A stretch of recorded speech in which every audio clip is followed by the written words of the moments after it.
حاجيد السعودية جزيرة مايوتو محاد كدونيسي nolol ka doonay hadda ma noolid miya ma nooli meeqa sana jirtaa 60 sano dhammaan su'aalahaasi waxay ahaayeen su'aalihii maxkamadda gobolka Banaadir ee weydiinaysay dad loo soo taagay marqaati ahaan kuwaas oo ku marqaati furayay eedeysanayaal lagu eedeeyay inay tahriibinayeen dad Soomaaliyeed inta badan erayada afka dadka ku soo laalaabanaya waxay ahayd mayoto جزيرة مايوتو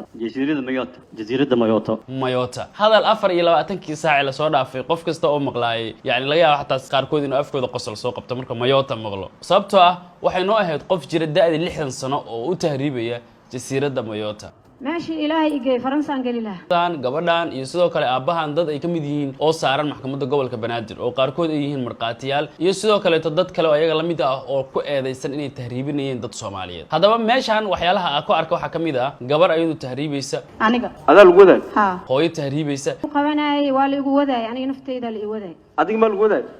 iyo sidoo kale aabba raba inuu wiilkiisa tahriibiyo يا الوذا ويل أندالي مقعيس علي آذن حسن hadaba arintan adiga la yaab ayay kula tahay laakiin waa xeelad kamid ah xeeladaha ay isticmaaleen magafayaasha taas oo ay uga dhigeen meesha ay loo tahriibinayo inay tahay meel aan dib loo mareyn dheefteeduna dhowdahay محل وش هذا إني تا جزيرة مايوتو ها qayb ka mid ah Faransiinta taa lagu sheegay jasiiradda la yiraahdo Mayotte ay ka badbadatay ee dadku sheegayaan maxay tahay jasiiradda hadaba jasiiraddan waxa ay ka tirsan tahay Afrika yaani dhul ahaan markii la yiraahdo waa Afrika laakiin sharci iyo nidaam ama dal ahaan waxa ay hoos tagtaa dalka la yiraahdo Faransa waana sababta keentay inay magafayaashu u adeegsadaan in qofka ay geenayaan meel kamid ah dalka Faransa yaani ay Faransa lagu u saarayaan calankii Faransa meel uu ka taagan yahay waa sababta sahlaysa soo sababta keenaysa in 5,000 oo dollar la qaato waa sababta keenaysa in 60 jir ay u bareerto saacado kadib ama maalin kadib ay doonto Faransa sababtu maxay tahay jasiiraddan Mayotte waxay ka tirsan tahay Afrika waliba waxay u dhowdahay Soomaaliya magaalada Kismaayo marka laga xisaabiyo waxay jirtaa qadar 1300 ilaa 1400 inta u dhaxaysa Kismaayo marka laga xisaabiyo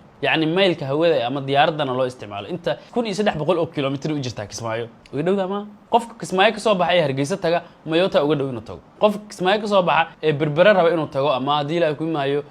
Mayotte uga dhow inuu tago waayo ayadanba maxay jirtaa kun iyo xataa boosaas uga dhowda qiyaasta saad filay boosaas xataa ayada uga dhow marka jasiiraddan lagu sheegay horta waa jasiirad halkan saaran muqdishona waxay u jirtaa ama leenayaa 1600 mise 1700 qiyaas meelahaas ay u jirtaa jasiiraddan lagu sheegay Mayotte waxay ku taalaa badweynta Hindiya hadaba su'aashu waxa waaye sidee jasiiraddan Faransa uga mid noqotay 1975 dadka wadanka la yiraahdo Comoros ayaa dalka Faransiiska ka qaatay xorriyadda laakiin jasiiraddan Mayotte la yiraahdo way diiday oo waxay tiri anagu Faransiiskeena iimaansanayna ayaga ka mid noqonayna laga bilaabo 1975 oo xilligii uu Faransiisku isaga baxay dalkaas Comoros la yiraahdo ilaa laga soo gaaro 2011 waxay ahayd jasiirad hoos tagta si gumaysi ahaana dalka Faransiiska laakiin 2011 ayaa la horgeeyay qaramada midoobay taas oo lagu sheegay inay ka mid noqon doonto dalka Faransiiska laakiin ayaa taala laakiin waxa waaye calankii Faransiiska ka taagan booliiskii Faransiiska jooga sharciyadii ay ka jirto maxkamadii nidaamkii wixii oo dhan laakiin kama jirto nolosha Faransa oo kaleeto ee waxa ka jirta nolosha Afrika oo kaleeto dadkeeduna waa dad sida Afrikaanta waxba uma duwan sida Afrika oo kaleeto ayuu u nool yahay marka jasiiradda horta lagu sheegayo waa jasiirad noocaasa waa jasiirad Afrika laakiin Faransiiska hadaba su'aashu waxa waaye dadkan loo fududeeyay la yiri Faransiiska ku geynaya okay qofku marka uu ka tago Soomaaliya ama xataa waxa looga soo tahriibaa kuwa Comorosiyiinta way u soo tahriibaan maadaama dadkan ay isku jinsi yihiin sidoo kale waxa ka iloobay dadka jasiiradda ku nool 90% waxa lagu qiyaasaa inay yihiin dad muslimiina warkaas meel ku qoro okay waxa jira marka dad ka socda Tanzania ka imaada Soomaaliya sidoo kale isla Comoros laftirkooda dadka ah oo u soo tahriibay jasiiraddaas si ay uga raadsadaan nolol muhaajirnimo maadaama ay ka mid tahay Faransiiska dadku waxay rajayaan inay heli karaan magangeliyada ama sidoo kale nidaamka qaxootiga ee Faransiiska laakiin sidaas ma aha Faransiisku waxa uu ka reebay meelaha magangeliyada laga bixiyo jasiiraddaas way ka reebantaa dadkana wuxuu la tacaamulaa sida Afrika oo kaleeto maxay hadda imaatid ee lagu qabto waa lagu soo tarxiilaya haddii la rabo xataa hal waayo wadanka ka dhalatay xeebta ugu sokaysa lagu keenaya abti saasa lagu qiyaasaya Soomaaliya u eegyan ninkan waa lagu soo qaada Soomaaliya lagu soo tuuraani jasiira laga soo tuura qaramada midoobay iyo qolooyinka xuquuq insaanku waa eedeeyaan waxay dhahaan si qaxootiga si fiican lama dhaqmaysid jasiiradda hebelo asoo wuxuu dhahay jasiiraddaas abti Faransiiska waa ka tirsantaa laakiin nidaamka Faransiiska kale kama jiro abti marka dadku rajada kaliya oo meeshaas u tagaan waxa weeye inay iska sugaan in maalin hadii la ku imahayo Faransiis ahaan loo aqbalo oo la iska aqbalo maalin kasta codsi geystaan ilaa 300,000 oo qof ku nool 200,000 waxa lagu qiyaasaa dadka dalkaas degan oo u dhashay yani 100,000 oo soo harana waa muhaajiriin bal qiyaas adiga meel 3 meelood meel ka mid ah dadka ku nool ay yihiin muhaajiriin waxaad dareemi kartaa in meeshaas sharciyada laga bixiyaa ay adag tahay aad u adag tahay waxaa jirta laba xarumood oo dadka magangeliyada doonka ama dadka muhaajiriinta lagu hayo meel waxa la dhahaa CRA la dhahaa meeshaas maxaa la sameeyaa waxa lagu soo aruuriyaa dadka la soo qabtay ee u diyaarsan in la tarxiiro adi Sacuudiga waa aragtay sabab lagu soo qabanaa meeshaas lagu geynaa tarxiila u diyaar garoobe faraa laga qaada adeega laga sameeyna haddii la ku imaayo waxa lagu qiyaasaa wadanka ka imaanta laga fiirma baasaboor ma wada shaqadiisa ma ahaday waa lagu qiyaasaa ninkan Oromo u eegay Oromo laga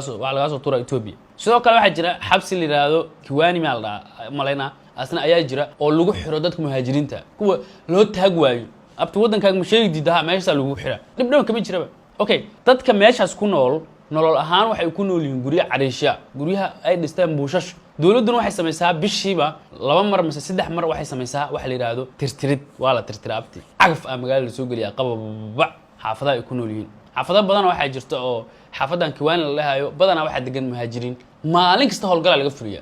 saasa cagta loo mariya qofkii jooga maanta muuqaalkayga daawana waa og yahay marka meesha lagu faaninayo oo lagu leeyahay waa lagu geenayaa abti waa Sacuudi Sacuudina u taariikhta kaaga roon soo fahmi sababtoo waa lagu soo tarxiilaya bariya lagu soo tarxiilaya marka waxa moodaa kuwa muqallisiinta ama kuwa dadka tahriibiya in dadka ay ka waalayaan waa sax waatan jasiiradii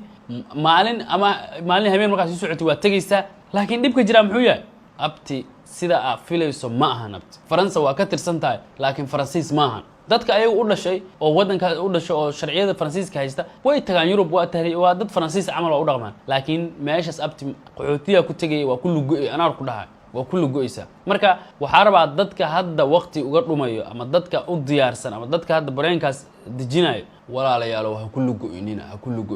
assalamu alaykum warahmatullahi wabarakatuh